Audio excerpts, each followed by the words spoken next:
اعوذ باللہ من الشیطان الرجیم بسم اللہ الرحمن الرحیم۔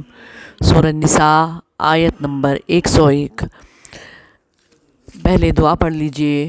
رب اشرح لی صدری ویسر لی امری واحلل عقدۃ من لسانی یفقہوا قولی رب زدنی علما رب زدنی علما رب زدنی علما اللہم فقہنا فی الدین، آمین۔ بسم اللہ الرحمن الرحیم۔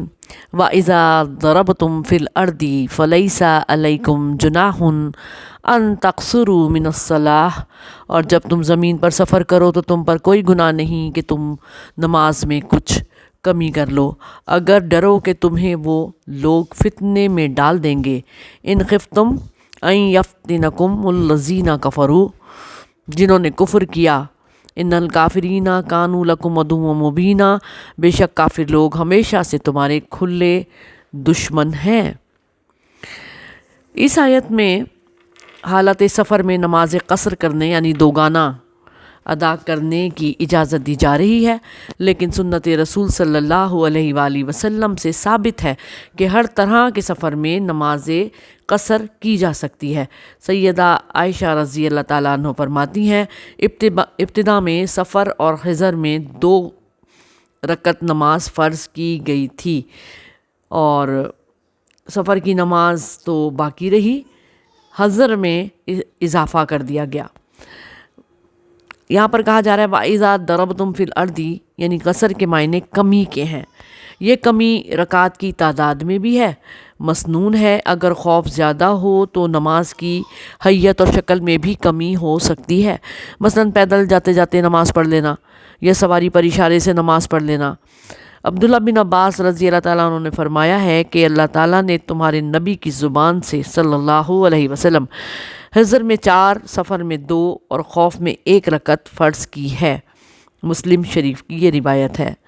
عام سفر میں مغرب اور صبح کی نماز کے علاوہ دوسری نمازوں میں 4 کے بجائے 2 رکعت پڑھنا جو ہے وہ قصر ہے۔ لا جناح علیکم کے الفاظ بتاتے ہیں کہ حالت سفر میں قصر واجب نہیں ہے، اس کی صرف اجازت ہے، اور یہی جو ہے وہ علماء سلف کا بھی مسلک ہے۔ مگر چونکہ نبی صلی اللہ علیہ وآلہ وسلم نے ہمیشہ ہی سفر میں قصر پڑھی ہے، لہٰذا آپ صلی اللہ علیہ وآلہ وسلم کی سنت کو دیکھتے ہوئے امام شافعی اور امام احمد بن حنبل رحمۃ اللہ علیہم اور اکثر محدثین کے نزدیک نماز قصر افضل ہے۔ جس سفر میں قصر ہوتا ہے اس کی کم سے کم مدت مسافت جو ہے وہ 3 رات دن کی ہے۔ فی زمانہ اس کی مسافت اگر بتائی جائے تو 92 کلومیٹر، اس کو 9 کوس بھی کہا جاتا ہے، اور قصر فرضوں میں ہوتی ہے، سنتوں میں نہیں ہوتی، یعنی کہ فرض قصر کر کے پڑھیں، سنت بھی سفر میں ہم پڑھ سکتے ہیں۔ یہ 2 آیات سفر کے دوران نماز میں قصر کی رخصت اور نماز خوف کے لیے اصل کی حیثیت رکھتی ہیں۔ اللہ فرماتا ہے وَإِذَا ضَرَبْتُمْ فِي الْأَرْضِ، چلو جب تم زمین میں سفر کے دوران نماز میں قصر کی رخصت کا یہ ہم کو بتاتی ہے تاکہ نماز قائم کی جا سکے اور جماعت بھی ہو۔ اور جب تم زمین میں سفر کرو جس کی مقدار 3 منزل ہو، اس کو 9 کوس کہا گیا ہے، تو تم کو کوئی گناہ نہیں ہوگا، بلکہ ضروری ہے کہ تم ظہر اور عصر اور عشاء کے فرض نماز کی رکعات کو کم کر دو، یعنی 4 کی جگہ 2 پڑھا کرو۔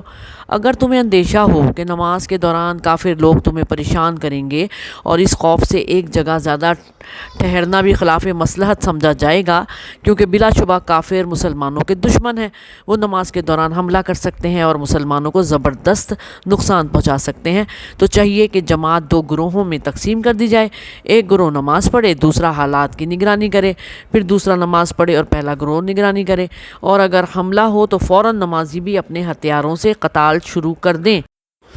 گو کہ نماز قتال سے ٹوٹ جائے گی، لیکن اس میں کوئی گناہ نہیں ہے۔ نماز کے دوران جو ہے نا اپنے ہتھیار لے لیں، یہ سب مسلمانوں کو حکم ہے، کیونکہ کافر تو چاہتے ہیں کہ جب تم ہتھیاروں سے غافل ہو تو ایک بار ہی حملہ کریں اور تم کو پسپا کر دیں۔ ایسی حالت میں احتیاط سے کام لیا جائے۔ اور اگر بارش یا بیماری کی وجہ سے ہتھیار لے کر نہیں چل سکتے تو ان کو اتارنے میں بھی کوئی گناہ نہیں ہے، لیکن پھر بھی کم از کم اپنے بچاؤ کے لیے کچھ نہ کچھ ساتھ رکھنا ہے۔ کافروں کے لیے آخرت میں سزائے اہانت مقرر کر دی گئی ہے، انتہائی رسوا کن عذاب ان کے لیے تیار ہے۔ پھر جب نماز خوف ادا ہو چکے تو خوب اللہ کا ذکر کرو۔